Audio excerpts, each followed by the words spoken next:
What's up, hillbillies? Welcome back. Today, I'm going to be sharing with you the results of what went on.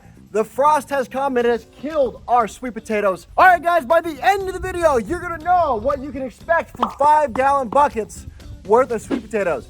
I planted them kind of late in the season. I'm interested to find out. We'll bring you along. All right, guys, first and foremost, I'm going to be bringing this cart in here, and I want to reuse all of the soil. So we're going to see what that looks like here. We take the first bucket, dump it upside down, and break everything apart. Look at that. Not sure if you can see that. Look at these root systems. So that's a good sign. Had everything growing all the way down. Let's try to break it apart and see what we get. There's that mulch pile there at the top that we used. I'm going to leave that here because it's going to compost over the winter. All right, we're getting down to the brass tacks here. It looks like I planted too late in the season. This one grew. Don't see any sweet potatoes.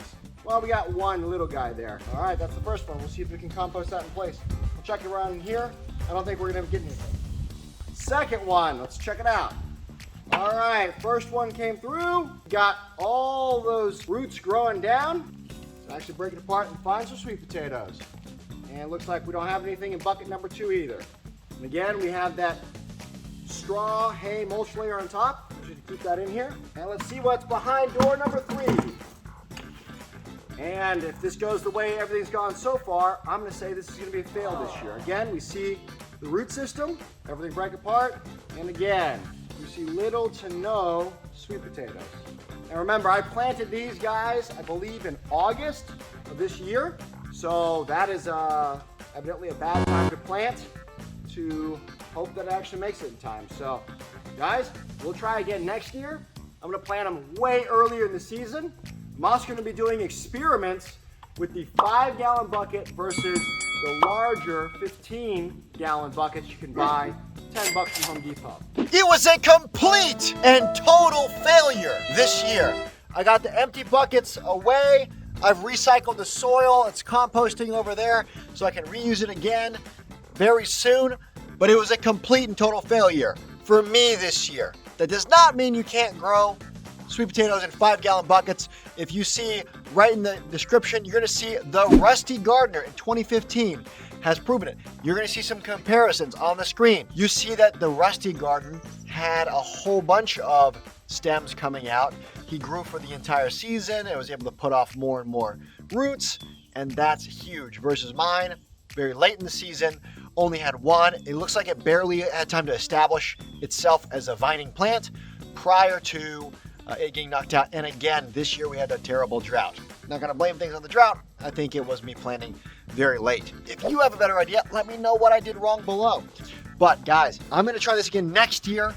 I'm going to do the same experiment, but I'm also going to be doing it in the larger buckets that have the ropes on the end. I think they're available right now on sale. Also, pro tip, guys, in the wintertime or late fall, which is right now, you can go pick up gardening stuff for cheap. If you wait until February, when everybody's thinking about gardening, all that stuff's going to be marked up. Right now they're marked down because they're trying to clear the shelves to sell you all the winter stuff. So, guys, it was a complete failure. I'm showing you that I don't know what's going on, and let me know what I can do to improve. But I wanted to give that ability for you gardeners that don't have access to living out in the sticks and land, what you can do if you're a patio gardener. Don't give up. You can keep trying. And remember, the growing season is dependent not on your weather and temperature. You can mess with that. It's dependent on the hours of sunshine. Remember that Maine in the United States is the same longitude and latitude as southern France is. So you have a really big chance of being able to knock this off if you live most places on Earth. You can grow in containers. There are just different ways to do that. What's up, guys? Today I'm going to be sharing with you how to reuse all the potting soil that you had from last year in your compost. This stuff is expensive. You can see this is what's left over from the spring when we were doing our germination. And we've had some pots of plants that didn't make it, like over here. Well, do you just throw all that out or can you reuse it? What's the process? So we're going to be going into that right after this, guys. All right, guys.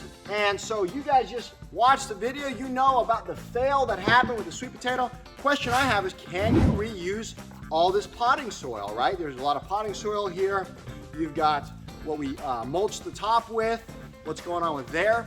What about all of these things? Here's a pine tree I was growing. It didn't make it. What about that? So we're gonna teach you how to rejuvenate your soil. Again, this is the fall when I'm doing this, but a lot of this potting soil and compost and stuff, this was very expensive. It was expensive to buy. Why waste it? So I'm just gonna break this apart and compost it in place. Here's a great example. Some people might say, well, Hugh, what about all of this? Okay, well, this was from sprouting in the spring, but this was really nice compost. You guys might have potting soil or something. Just dump it out, break it all out. We can use it, right? You guys know that I did the soil blockers, right? This is all good soil. It's all dry, but you can get good life out of it, good use out of it. So don't let it go to waste. So I'm going ahead and just breaking all the soil parts up so we can reuse it for next year. You might say, hey Hugh, what about all these roots and stuff? Well, they didn't grow the first time. We're gonna break all of this stuff up. It's gonna be extra organic material. We're gonna be adding water to this, mixing it all up. I'm gonna add some topsoil. We're gonna throw it right there. It's gonna sit all winter. All this stuff's gonna break down and be super ready for next year. Yeah, all the stuff that didn't make it from last year. You've got nice soil amendments. It's okay. You did not fail just because something didn't grow in it. Don't waste that soil fertility, right? You may have amended the soil or whatever. Check out this. We had a whole tray of things that we germinated too much of, couldn't even give away. We had 3 or 4 trays like this, and this is still what we were left over with. And we're not gonna let any of this soil go to waste. We're gonna take it, dump it. Check this out. There's some little silver flakes in here. That's fish scales, all right? So this was really good, high quality stuff. There's no reason to let it go to waste. Plus, some of the plants started to grow, right? Look at this, root balls. All right, just break it up. It's going to decompose in place. Not a big deal. This is simple, but it's not immediate, right? If you wanted to, you could screen all this stuff out, put some amendments in, right? Maybe throw in some kelp, throw in some other things. Once it's amended, you can just replant with it immediately. I'm gonna go the even lazier route, where I'm not gonna buy anything. I'm gonna keep adding to the garden, take all these goodies here. I'm gonna mix all of it up. I'm gonna dump it right over there. I'm gonna let nature do the work. I'm not gonna worry about it until I need it again next year. Again, we're just getting this clearing way and making space for fall. If you need to use this immediately, you might add some fertilizer. You might add some, maybe 1/3 fresh compost, mix it all up, and away you go. A lot of people get so touchy with gardening. It's actually really funny, and there's not really a need to be so touchy with it. There are many right ways to do things, and very few wrong ways. There's some ways that work better than others. I do not do everything the best way, but I try to do things the easiest way. And if you guys know even easier ways for me to do them, please let me know down in the comments, because I really am lazy. So I want to put minimal effort. I'm not trying to grow the biggest and best sweet potatoes. I'm not trying to grow the biggest and brightest things. What I'm trying to do is do the least amount of effort, get the most amount of benefit. I can do that, not really have to think about things. That's going to be the rubber meets the road for me. I'm a busy guy. I got a W-2. I work full time in real estate, and sometimes you don't have the time to think about this stuff. So I'm just gonna make all of this. I'm gonna save these for next year germination, right? A lot of people will throw them away. I'm gonna save all this, prep it for next year. Here's what is working. Here's what did live, right? When I remembered to, I came out here and I watered this lavender. I'm gonna work hard to keep the rest of this lavender alive. This lavender didn't make it. So what I'm gonna do, I'm gonna reuse this potting soil, all right? Bam, okay. What about here? I tried to plant a bunch of apple seeds in here. What happened to it? They didn't take. Not gonna waste that soil. It's good stuff. I'm gonna go ahead and start watering this guy down and turning it. Remember guys, this was the cream of the crop stuff. You went and you may have bought this stuff. Either you made your own compost or you went and bought expensive compost. Bags and bags of it. Some people will just throw all that away later. I don't think there's really a need. I'm gonna mix this up. Notice that the inside of this guy is still super dry. You can see it kind of dusting out of there. Keep adding it full of water. We're just gonna keep doing this over and over and over, breaking up all the clumps. All right, now you're asking me, now what do we do with it? Well, I'm gonna take it out and follow me. Okay, bring it with me. Bring it right over here to my compost pile. Clear spot here, nice and decay, breaking down. I'm trying to do this one-handed for you guys here. But you're gonna scrape all that stuff out, all the goodies, right? Look at that. And then what are we gonna do here? I'm gonna cover all that soil up with mulch. Look at this over here. Got some mushrooms too, some fungus. Look at these guys. I don't know what they are. I'm gonna pull them,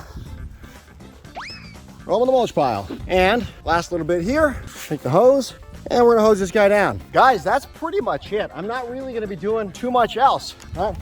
I'll rinse this out, you know, clean it up. It'll be ready to go for next year. I'll just dump it right on there. That soil is gonna be protected under this mulch layer. The mulch is gonna stay damp, fungus, bacteria, insects are gonna go to town. You're gonna break that down.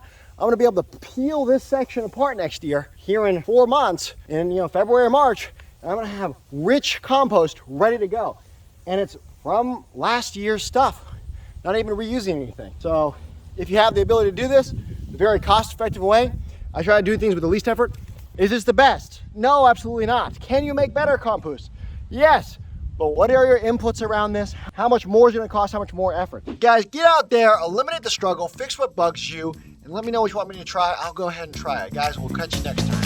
Yeah!